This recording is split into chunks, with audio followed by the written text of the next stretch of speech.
I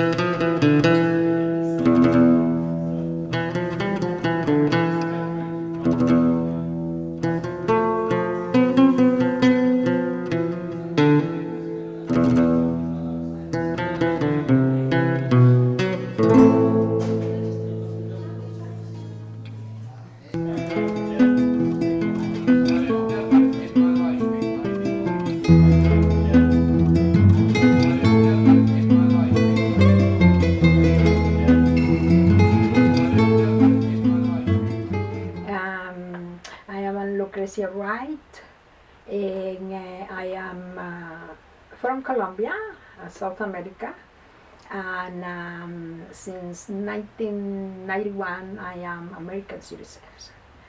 And I am a lawyer in Colombia. My specialization is labor law. I work for the Mayor of Bogota. I was legal advisor to the Mayor of Bogota, and worked for the Minister of Education. Was legal advisor to the Minister of Education. I travel for all the country, and I love education. And then married to my husband is Rod Wright. He worked for the community colleges. He was president of the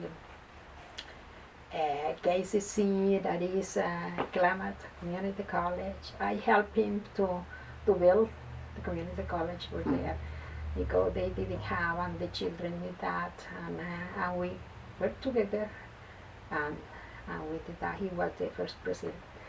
Then we stay in California too because he was president for the Red Block Community College, and anyway, I study to be a lawyer because in that time I want to be a journalist. Oh. Because really? Because in high school I was the director of the school newspaper, and I loved that. But in that time, you were like empiric. Okay. No rules about that. So something very close is to be a lawyer.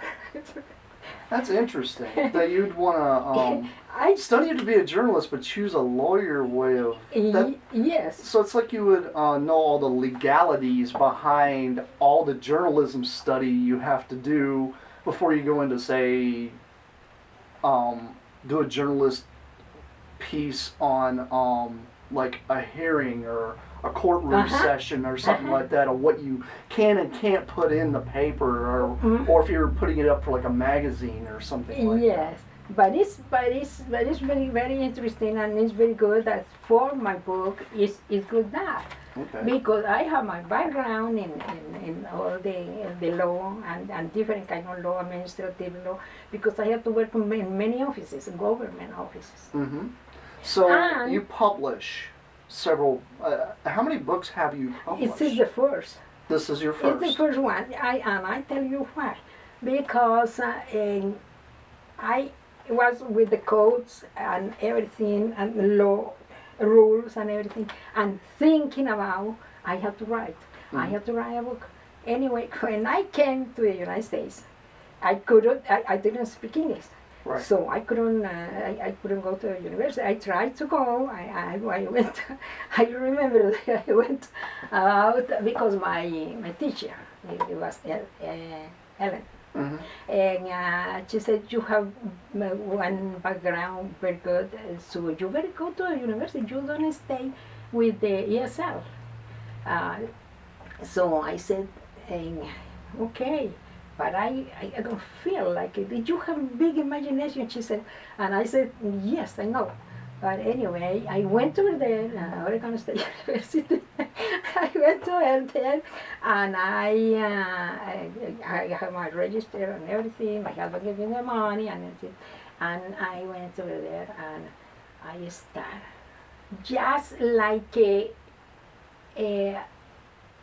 I felt like it so bad because everybody integrated in the class, and I was like in another world Mm-hmm. because I didn't understand, you know. I didn't understand. So anyway, and I said I had to be honest. Mm-hmm. And I told my professor, Professor Dr. Sealy was the great professor, and I said, I don't understand anything what you say. And I said, so I be honest that Mm-hmm. I think I have to get out. Right. And he said, okay, go to the secretary and ask for your money back. So that surprised me. In Colombia, don't do that. Yeah, yeah, yeah. In Colombia, don't do that. It's understandable because I mean you're trying to like get an education, but it's Yes. so difficult to do when you don't Because I understand the broke language. English. Absolutely broke English.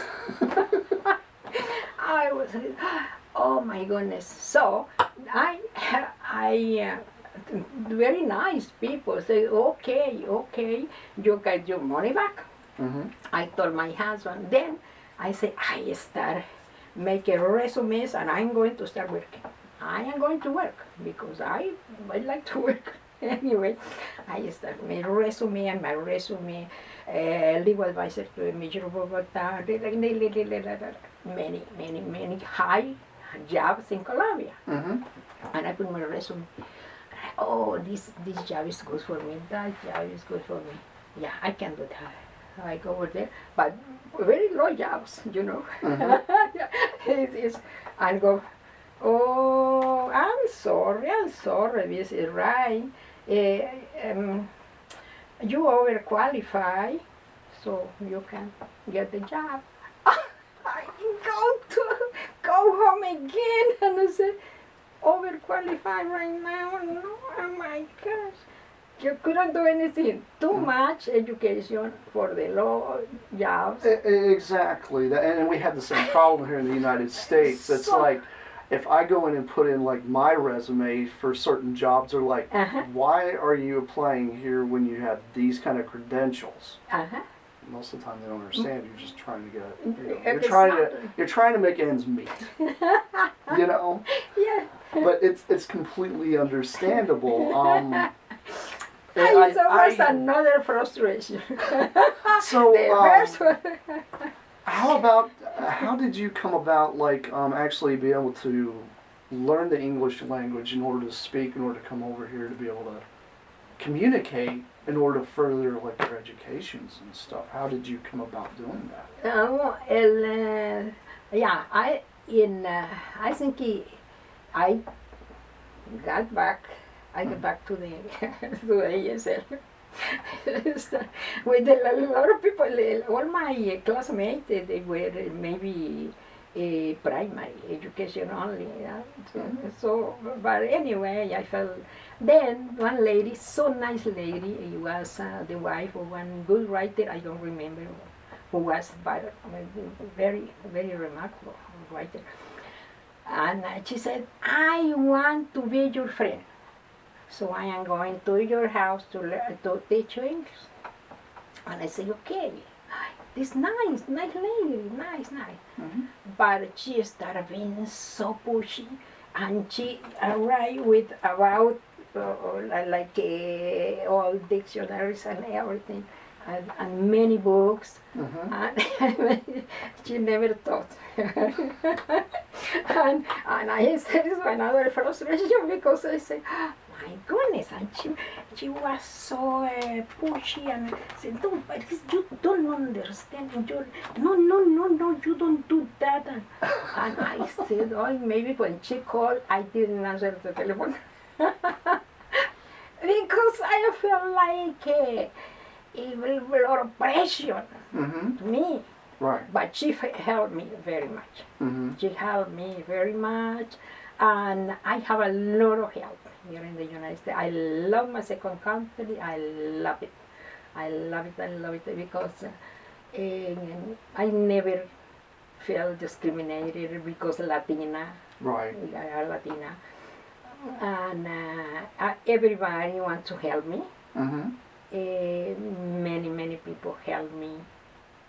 So I am very appreciate about the United States, and I love my country. Like I love the United States. Right. I mean, My second country. and that's one thing that's great about our country is it is a mixing pot. We've got people from all different cultures over Yes. here, and it's great to see that because with such a variety comes different ideas, different lifestyles, different Yes. different types of food, different types of just literature, different types of everything because Exactly.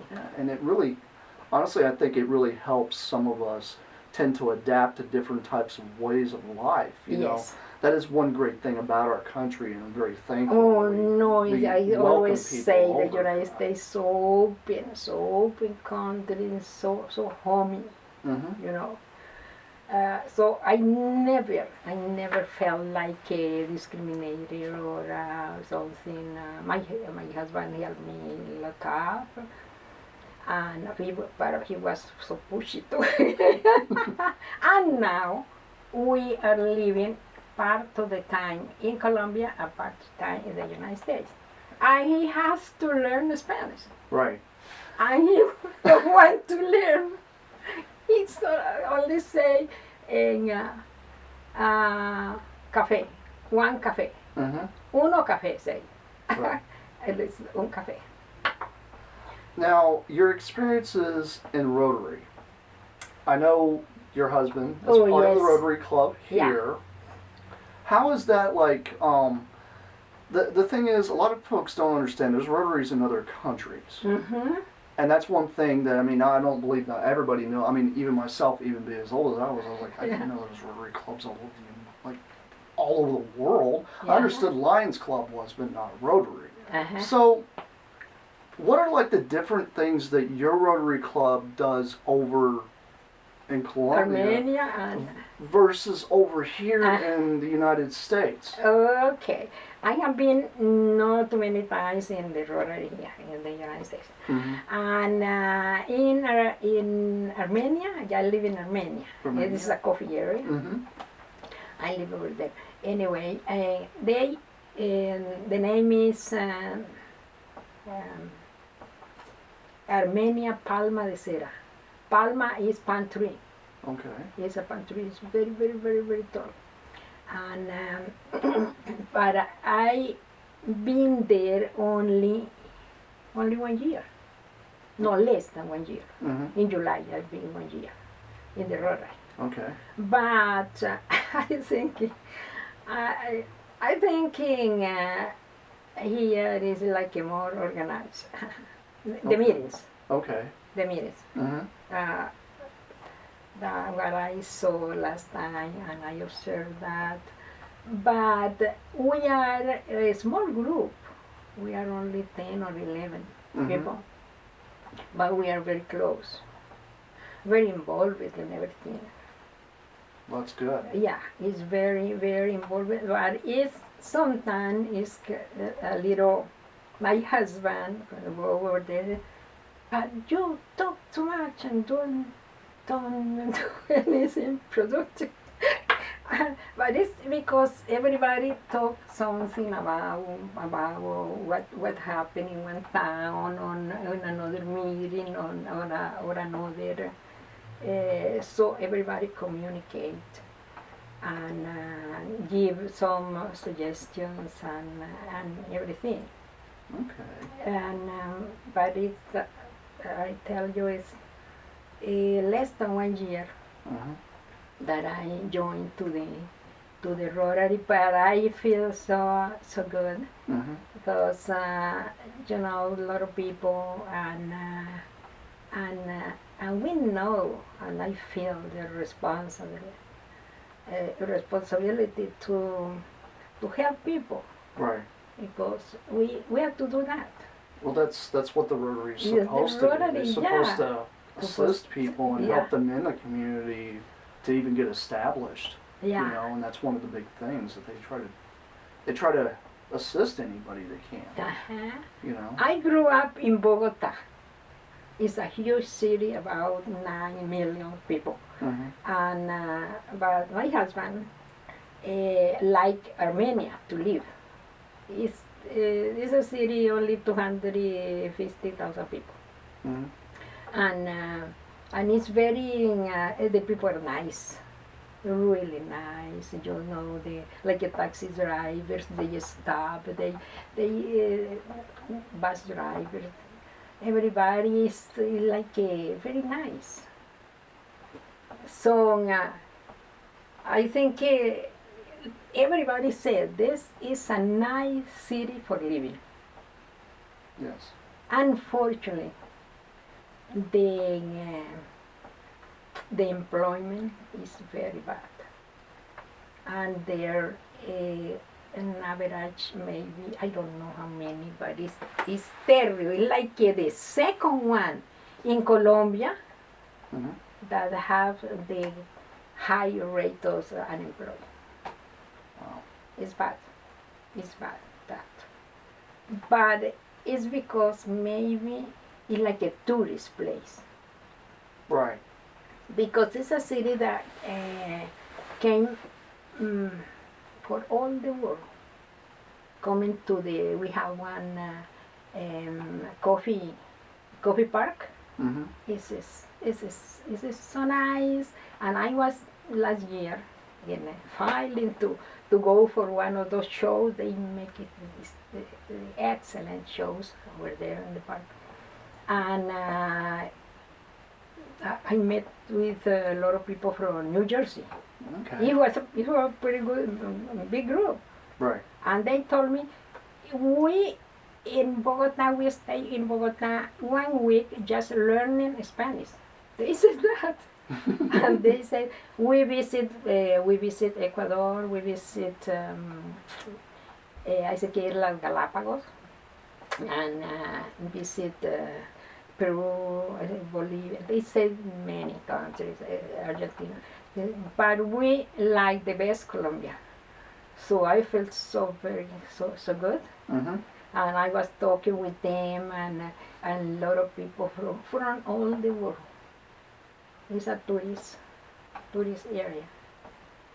Right. But maybe no like a great manufacturing. They don't have anything like that. Right. So, Well, there are a lot of places I've seen in the world that that are primarily tourist type of thing, and there's really no manufacturing area. The only thing they do is like hospitality kind of jobs. yes. You know, because it's very difficult to, you know, It's just sometimes the area, just like the terrain, the Yeah, design of the area just doesn't accommodate manufacturing without going in and removing a mountain or doing something crazy like that, you know. And a lot of places, they don't want to welcome that because that kind of destroys some of the beauty in the area, and it's understandable. But it's a lot. And right now, it's a little better because they are building a lot of resources yes. and buildings and everything. But mostly, I have relatives in Armenia, and they finish university in Armenia, and they going to Bogota to get a job. Because, you know, the big cities, but the problem is those young people, like 21 years old, maybe in Bogota, start drinking, because Bogota, my book, one of the things in my book, in this book, because this soledad soleada means sunshine, solitude. Oh, cool. I like that. yeah, sunshine, solitude. So it's a high rate in Colombia that young people just commit suicide because they can live with the solitude. And I teach how to live in the solitude. How nice is the solitude. It's the best company. So I talk about that in my book. Right. I mean, a lot of folks that are writers, they tend to find their little place that they can go by themselves so they can think. some people, they listen to music, some people just listen to nature while they're doing what Oh, they're doing. yes. And it really does help, like, especially when it comes to writing. Yeah. I mean, my son, okay, it's recording again. It must have went over the time. I don't know. Yeah. Anyway, Yes. well, I think that you and me, you have in common a lot of things because you are a writer too. So it's but many people don't understand that. right. I mean, they don't get that because it's one of those things when it comes to being an artist, being a journalist, being a publisher. Yeah. It's the same thing on the film side of the world too. A lot of folks, they don't understand there's a lot of work behind this. No, I understand. I mean, there's more than just printing a book. You're printing your thoughts. You're printing. You're making an archive of your life and putting it out there for folks to see and to embrace. And you never know, you might inspire that one individual in your life, you know. And I mean, tell me about like any kind of inspiration stories you've had where you've inspired somebody. Oh yeah, and I have a good satisfaction. I am so satisfied with this book because people with depression, they start reading somebody called me and said, finish your book in one night. In one day, in 2 hours, I read all your book. And I said, really? Yes, I devour your book because I find now myself in the book, and I feel another person. So it's just nice for me. Wow. This is better than millions of dollars. Don't you think so?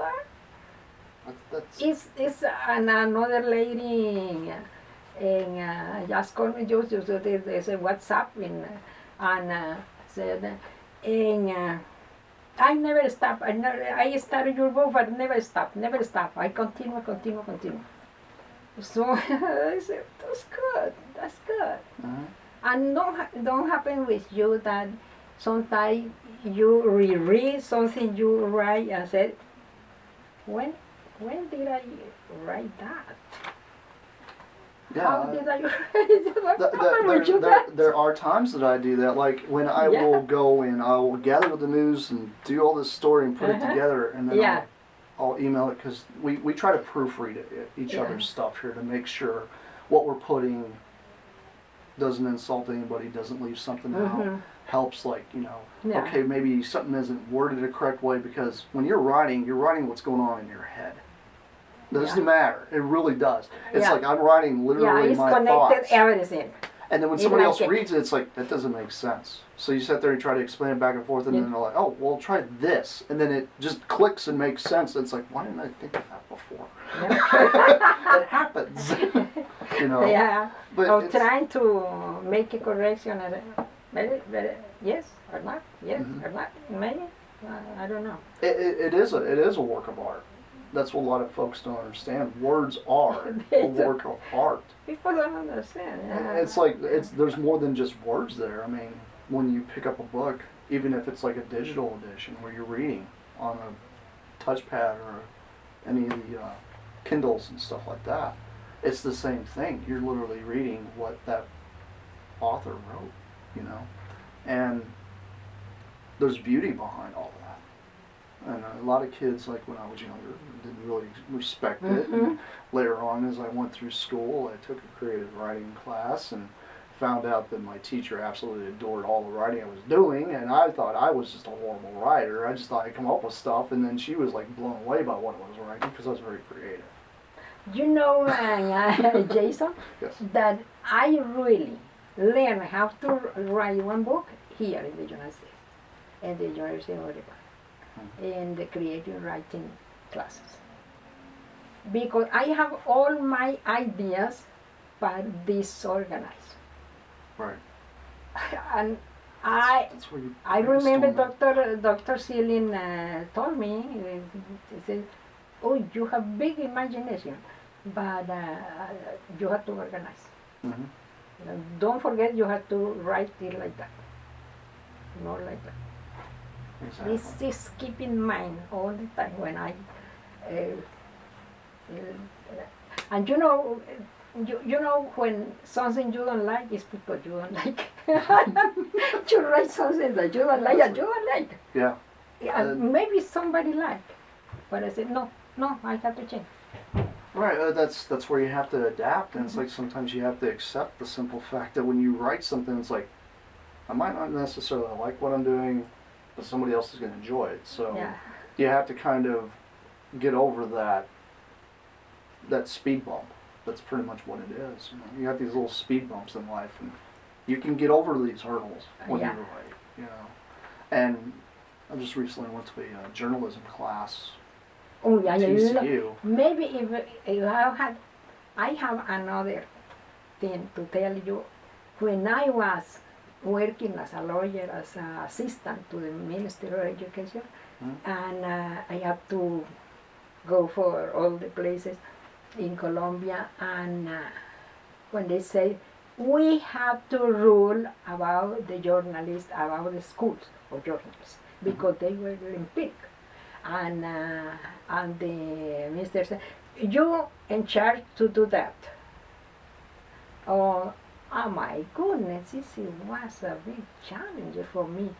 But I said, my goodness, I couldn't be a journalist, but I am going to rule about the journalists. Yeah, and we made the law. We made the law, and maybe this is my satisfaction too. Mm-hmm. Because I could help the other people. But this is my poetry. I think is mostly like a social. Okay. I tell the young people because mostly in Bogota they have like bars and very close to the universities. Okay. But this is very bad for the kids because pretty young, just 16, 17 years old, they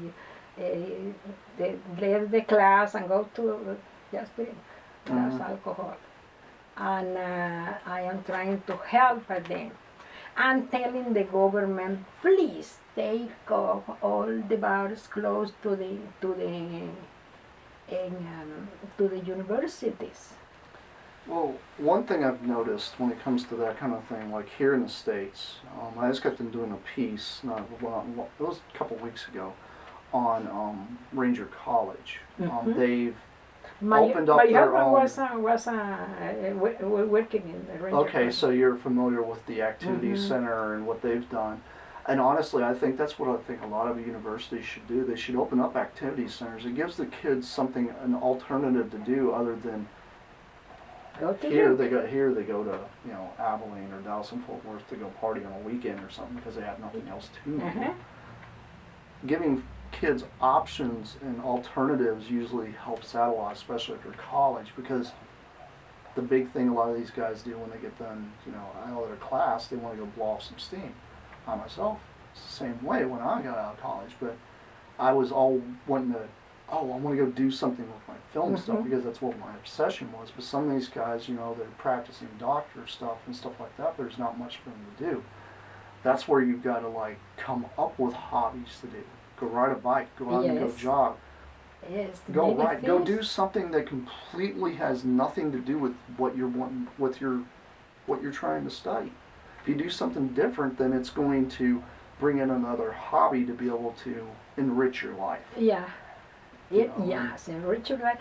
But it's just go to drink, and don't pass the class, don't have the grades, and they start commit suicide. Just commit suicide because it is not another alternative. This is terrible. So I just motivate to the government to do something in education, change the ways of education. And another thing in this book, because solitude is is the word that can do everything. You can say everything with solitude. Mm-hmm. And, and I find out that I can read maybe, can write maybe, I don't know how many books about solitude. And because the problems in Colombia, in my country, is mostly the corruption. Yeah. We have the same thing goes on in the United States. You got a lot of kids that get in trouble and stuff like that. They say they don't have like a lot of friends. They don't have that big social thing when they get to getting out of class, or once they even get out of school, and then they don't know how to break out of that. Well, nowadays, I mean, you have all different kinds of social media, but sometimes you got to take certain things with a grain of salt. Somebody might not like you, but don't take that to heart. Who cares? What matters is yourself. Yeah. Are you the happy person? Are you the one that's going to succeed in life? It doesn't matter whether somebody thinks that you're going to be successful or not. You're going to be as successful as you're going to try to be. Yeah, I in high school. Mm-hmm. Some kids don't, for example, don't... Kids are cruel. Yeah. They are. But they also learn from that experience. You know, that's the whole point of school, is to learn. For example, one kid that is like many, I have read about that, that happened in Colombia. Is, for example, one kid that is very, very smart in math, but like literature is absolutely zero. Mm-hmm. I am really zero in math. Mm-hmm. I am really bad. I'm not good at math either. But there are certain things I'm good at because I was able to focus on that versus the math. You know, I mean, it's. But because couldn't pass the literature, just can't graduate. This is so stupid. Mm-hmm. No, because he's a genius in math. Right. Just don't care about the other subject. Mm-hmm. But I say about that. And I said about the corruption in the contracts, in the all the stuff that occur in Colombia in the administration, in government administration. Right. And yes, this is like a social, my book. Mm-hmm. Well, it's and I'm glad you were able to bring your book and explain what you're actually writing about and how you're trying to help out the youth, and also to explain that you are part of a Rotary Club. But a Rotary. And your husband's active in the Eastland one, which is awesome because that honestly, having almost an international kind of connection, that's a great thing to have. That's a rare thing to have. Uh-huh. And a lot of folks out there, they don't understand there is that connection. You live half the time here and you live half the time there. You're not just in the United States, and that's an awesome thing. And I also want to thank you for. Oh, thank you very much. And my Rotary group, very nice. They motivate me, and they are selling the book. I give 1% for the Rotary on my book. Mm-hmm. They selling the book. I went to the convention. It's in another city. It was in Cali. Wow, so it's passed already. Mm-hmm. It was in Cali, and they took my books to show to another group, another Rotary people. Now, where could you want me to put something in the book? Yeah, we could. This is one sunset in Armenia. That's beautiful. Yeah, that's a beautiful this is Armenia sunset because I had like many pictures, mm-hmm. But not really focused. So I said, but the editor said, "Oh, this is the perfect." And he told that this is Armenia where I live. This is one sunset in Armenia. Right. I mean, and that's one thing. A lot of folks like you'll have books where it's just words, but then having a book that actually has a picture, sometimes that means a little bit more, especially if it coincides with the title and stuff. It's awesome. I like seeing stuff. Yes, like that. the second book. I am working I am working in 3 books at the same time. That's understandable. Yeah. This is good because It's like me. I'm working on 4 other projects right now, but I'm also doing this one. Everything and exactly. So, but the second about 54 pages I have right now, and it is just Armenia. And I am going to put all the pictures and everything. Okay, so if folks wanted to purchase your book, where would they go to purchase this book?